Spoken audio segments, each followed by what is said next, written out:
A Igreja em Brasília apresenta Rios de Água Viva. Seja bem-vindo. A palavra profética chegando até você.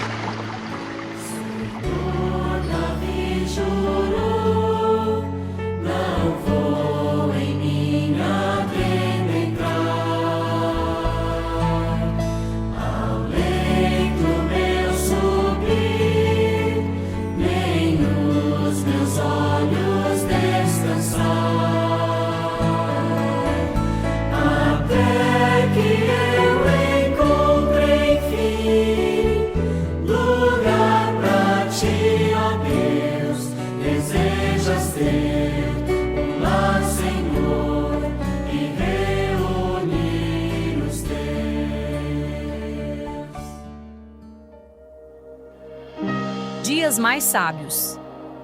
13 de julho. Só Deus é bom e generoso.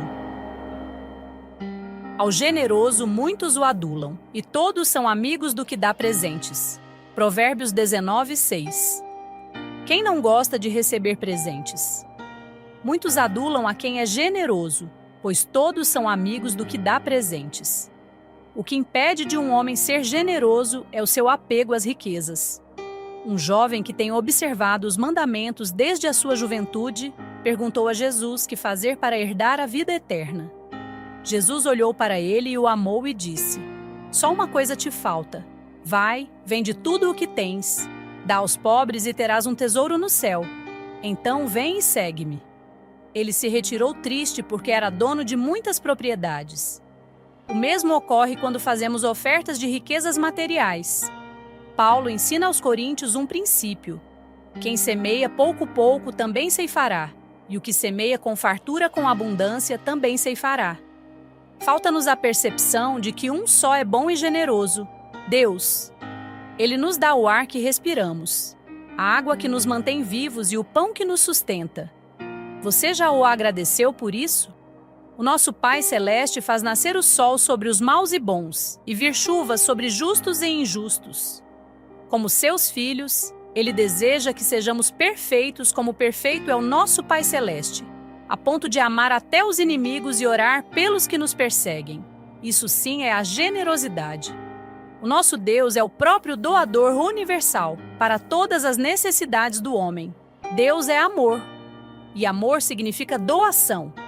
Porque Deus amou ao mundo de tal maneira que deu o seu Filho unigênito, para que todo o que nele crê não pereça, mas tenha a vida eterna. Devemos amar a Deus de volta porque Ele nos amou, ama e sempre amará. Não precisamos adular ao Senhor em troca de benefícios ou presentes. Tudo o que Ele nos concede é por amor. Vamos expressar nosso amor por Ele em nosso viver. Quão cegos fomos nós, só vendo nossa habitação. Enquanto teu lar estava em desolação, Subi ao monte e trazei madeira edificar. Não adieis, nem mais tardeis, é tempo trabalhar. A Bíblia Sagrada é a revelação divina, inspirada pelo Espírito Santo, e é nossa única regra de fé e prática. Casa construir, assim como Davi, um povo que deseja vir em tua obra trabalhar, que honra te servir, teu coração satisfazer, teu templo erigir. Ouviremos agora a primeira parte da mensagem. Conflito em Siquém e Jacó volta a Betel.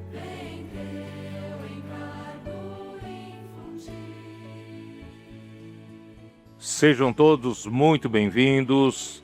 a mais uma transmissão do Instituto Vida para Todos.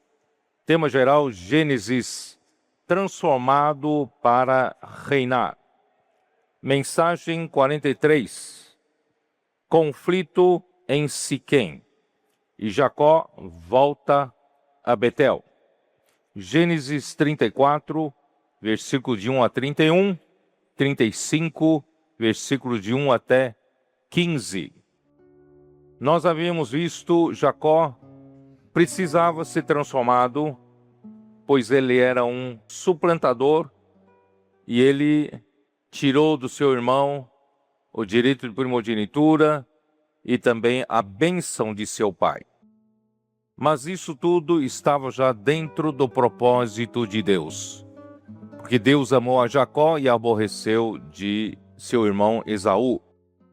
Porque Jacó amava o que Deus amava, Jacó dava valor à bênção de Deus a seu avô Abraão, e também ele amava as promessas que Deus havia dado sobre a descendência e também sobre a terra. E ele, por causa dessa bênção, por causa do direito de primogenitura, ele sofreu por 20 anos na casa de Labão. E no final dos 20 anos, Deus o abençoou. Nos seus últimos 6 anos, na casa de Labão, ele se tornou um homem muito rico. Ele passou a ter muitos servos, servas, rebanhos, gado e também camelos. E na véspera da sua permanência na casa de Labão, Deus apareceu a ele.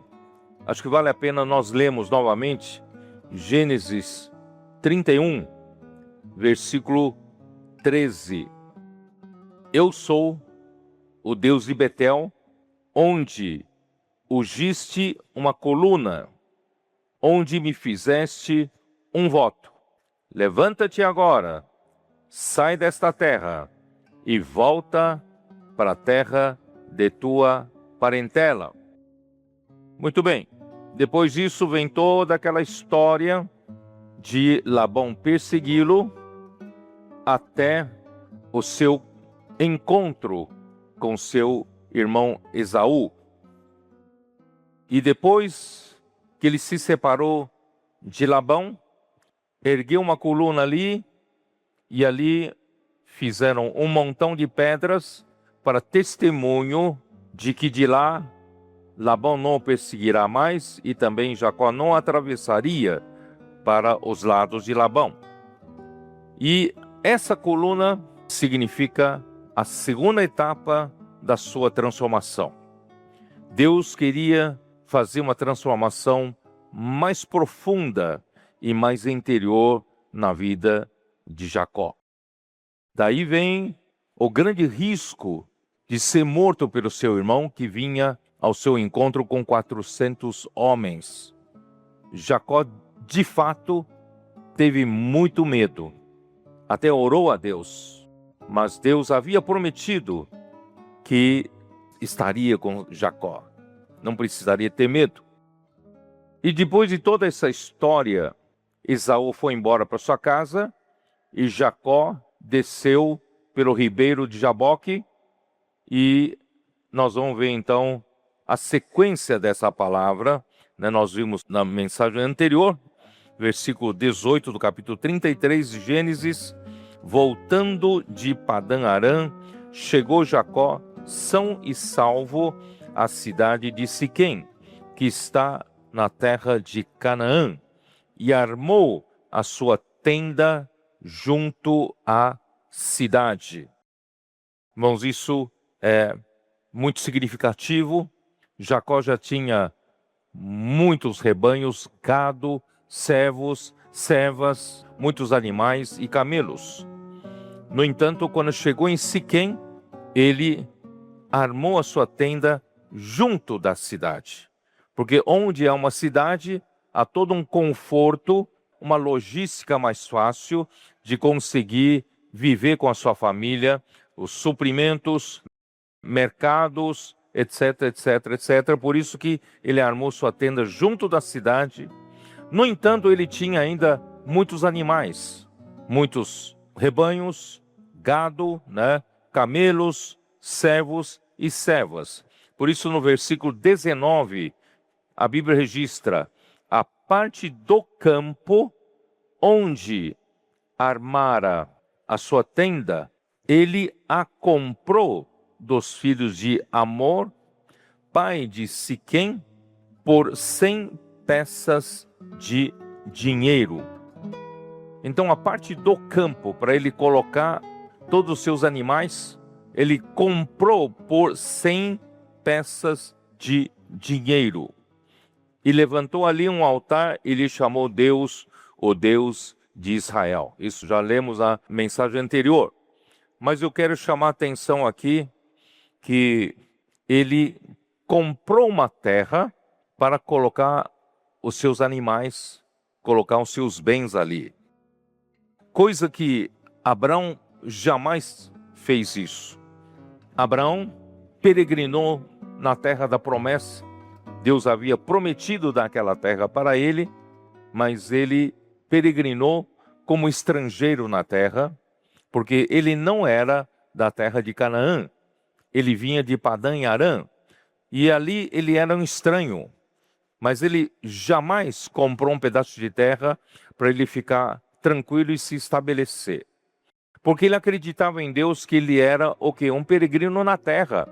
Ele aguardava uma pátria no céu. Ele não tinha nenhuma esperança, nenhuma expectativa de se fixar em algum lugar da terra com ambição de obter muito patrimônio, muita propriedade, embora Deus tenha lhe prometido toda aquela terra. Irmãos, você vai dizer, Jacó tinha dinheiro, mas Abraão também era muito rico. Depois que ele saiu do Egito, ele se tornou um homem riquíssimo, mas ele nunca comprou um pedaço de terra. O único campo que ele comprou foi para sepultar Sara.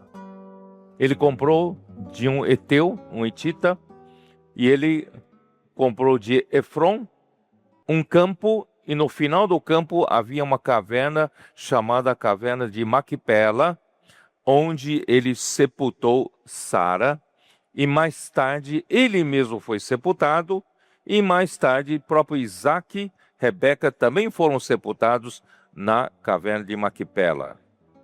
Há uma diferença entre comprar um campo para criar gado e comprar uma terra para enterrar, sepultar os mortos. Porque o homem, quando morre, ele deixa os restos mortais. E Abraão, ele não queria enterrar na terra de favor, na sepultura de outros. Então ele fez questão de comprar. Assim, eu já falei esse princípio. Irmãos, nós não vivemos de favor de ninguém aqui do mundo.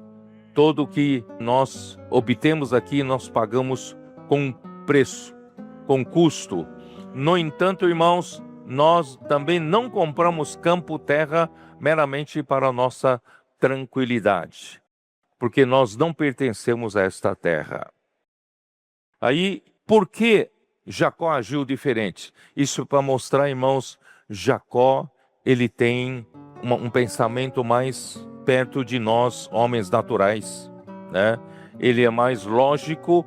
Ora, eu já tenho dinheiro, eu me tornei muito rico, eu pretendo ficar um bom tempo aqui em Siquém, eu vou comprar um campo, eu vou fazer crescer meu gado, meus rebanhos, meus animais, né? Então, só por ter comprado aquele campo já indica que ele desejava ficar um bom tempo ali em Siquém. Mas quem apareceu a ele quando chamou de volta para a terra de seus pais? Quando ele estava ainda lá com Labão. É o Deus de Betel. Quem chamou Jacó foi o Deus de Betel.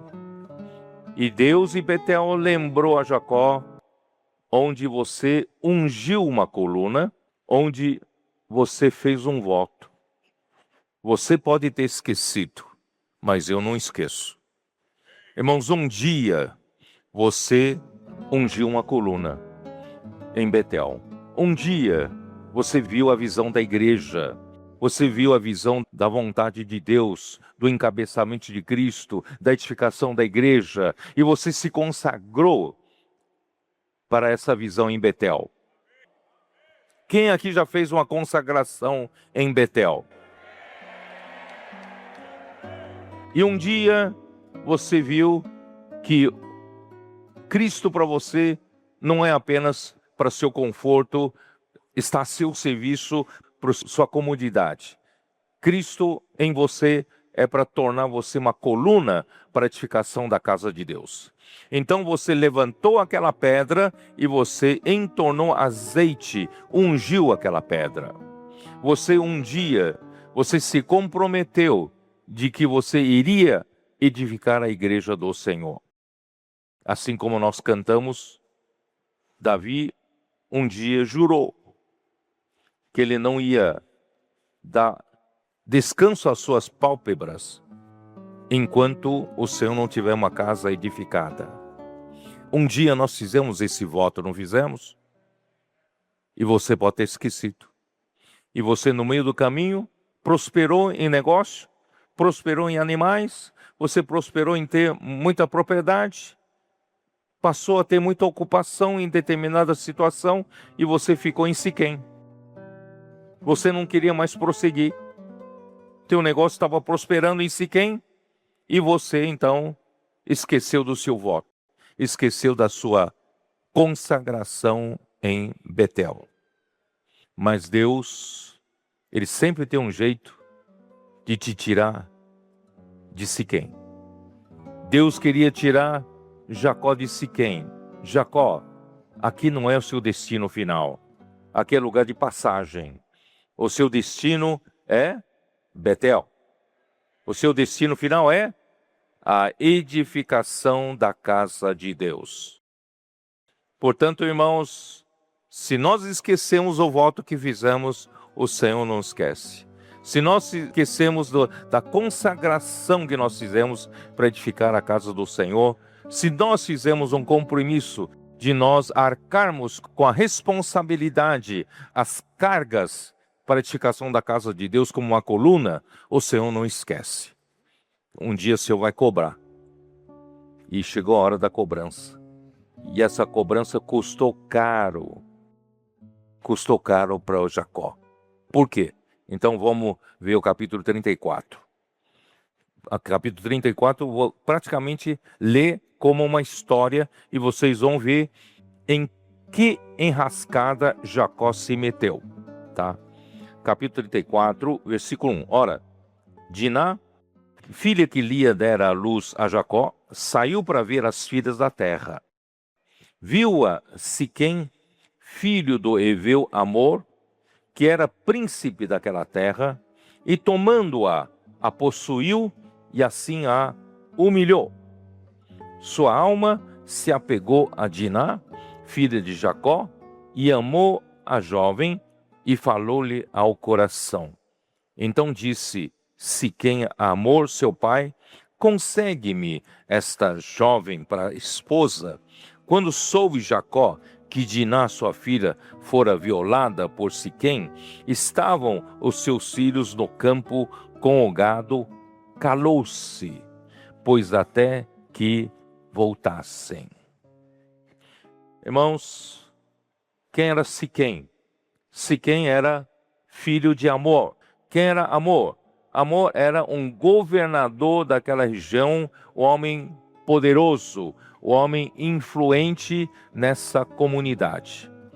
E a sua posição e influência podem ter criado um filho mimado, um filho inconsequente. Portanto, queridos irmãos e irmãs, vocês que são pais, não criem um filho mimado e inconsequente.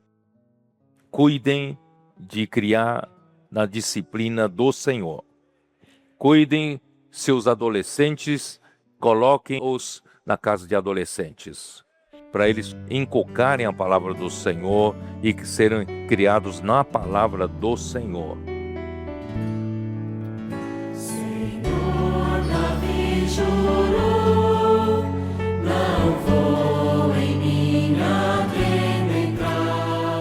Essa mensagem continua no próximo programa. Você pode também ouvir essa mensagem completa acessando o site institutovidaparatodos.org.br. Contamos com sua audiência. Meu subir, nem os meus olhos descansar, até que eu encontre enfim lugar pra ti, ó Deus.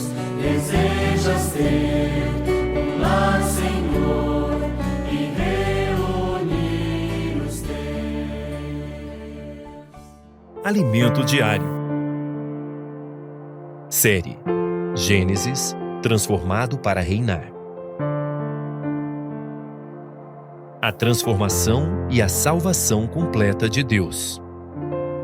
Autor Pedro Dong. Semana 3. Conflito em Siquém e Jacó volta a Betel. Segunda-feira. Ler com oração. Agora aspiram a uma pátria superior, isto é, celestial. Por isso Deus não se envergonha deles, de ser chamado o seu Deus, porquanto lhes preparou uma cidade. Hebreus 11, 16. Jacó, transformação e propósito de Deus. O título da mensagem desta semana é Conflito em Siquém e Jacó volta a Betel. Do mesmo modo que fez com Jacó, Deus nos transforma hoje, pois seu propósito é a edificação da igreja e não apenas o aperfeiçoamento pessoal de indivíduos.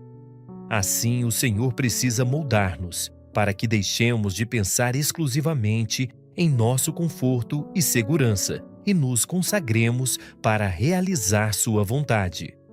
Quando servimos junto com os irmãos, inevitavelmente somos expostos, moldados e aperfeiçoados no amor. Esse processo não é opcional, é o caminho da edificação. Assim, enquanto Deus trabalha em cada um de nós, a igreja é edificada. Jacó precisava ser transformado, pois era um suplantador. Ele se apropriou do direito de primogenitura e da bênção de seu pai, que eram destinados a seu irmão.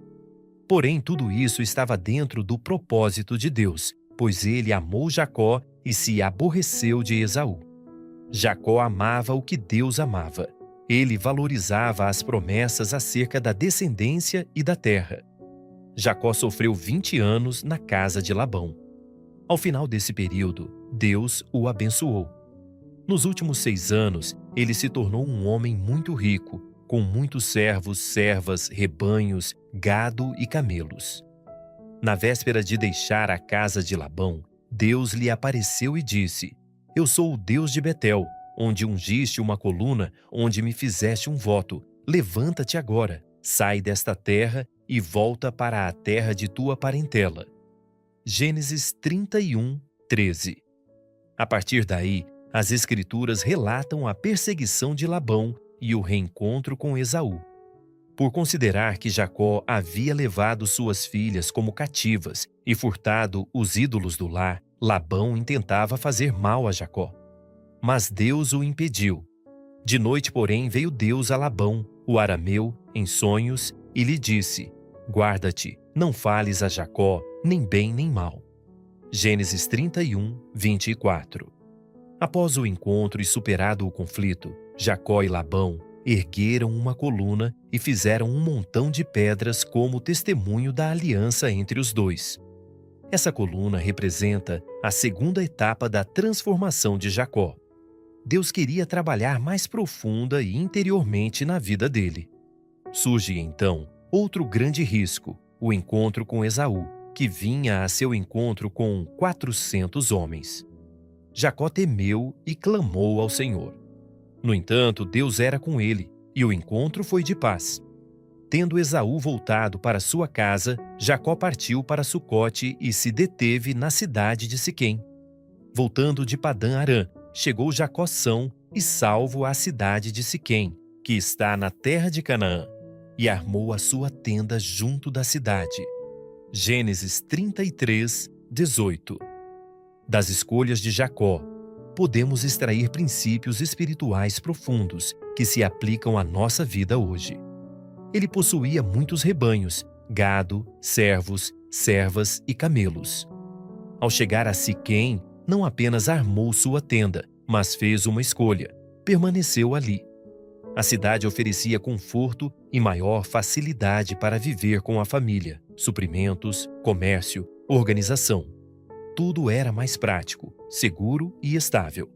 Jacó optou pela comodidade que a cidade proporcionava. O texto ainda registra: a parte do campo onde armara a sua tenda, ele a comprou dos filhos de Ramor, pai de Siquém, por 100 peças de dinheiro, e levantou ali um altar e lhe chamou Deus, o Deus de Israel. Gênesis 33, 19 a 20. Aqui está um ponto decisivo. Jacó não apenas se estabeleceu, ele comprou uma porção de terra para fixar seus animais, bens e família. Essa atitude revela a intenção de permanência. Abraão nunca comprou um pedaço de terra para se estabelecer com tranquilidade. Ele viveu como estrangeiro na terra prometida. Jacó, ao contrário, escolheu estabelecer-se onde havia conforto. Essa escolha carrega implicações espirituais que não podem ser ignoradas. Abraão sabia que era peregrino e aguardava uma pátria celestial. Pela fé, peregrinou na terra da promessa como em terra alheia, habitando em tendas com Isaque e Jacó, herdeiros com ele da mesma promessa. Hebreus 11, 9. Mesmo possuindo muitas riquezas após sair do Egito, o único campo que Abraão comprou foi para sepultar sua esposa Sara. Depois, ele mesmo foi sepultado, e mais tarde também Isaque e Rebeca. Há uma diferença entre comprar um campo para criar gado e comprar uma sepultura. A terra onde estava a caverna de Macpela foi adquirida para que Abraão não precisasse sepultar os restos mortais de Sara em terra alheia. Ele fez questão de pagar o preço por ela. Eis um princípio importante: não vivemos de favor no mundo. O que viermos a adquirir, arquemos com o custo. Contudo, também não adquirimos bens visando apenas tranquilidade, conforto e segurança, porque não pertencemos à terra, somos peregrinos. Amado leitor, nossa esperança está em cumprir o propósito de Deus enquanto caminhamos. Nossa pátria é celestial. Agora, anote conforme o que você recebeu na leitura de hoje: a luz na palavra, a direção, a admoestação. Ore e faça um grito de guerra com base nesses itens para que a palavra profética seja sedimentada em seu coração. Leitura de apoio. O nome acima de todo nome. Capítulo 3. Editora Árvore da Vida. Esperamos você amanhã para mais uma leitura do Alimento Diário. Chamaste a Deus, vem teu encargo infundir, de tudo entregar, é o edifício teu surgir. As portas norte não irão, a igreja subjugar, Senhor Jesus, vem logo então. Você que nos acompanha pela internet, deixe o seu comentário, o seu gostei. E você que ouve o programa Rios de Água Viva pelo rádio, também pode falar conosco pelo número 61 98412 7970. Vem logo então, a igreja edificar.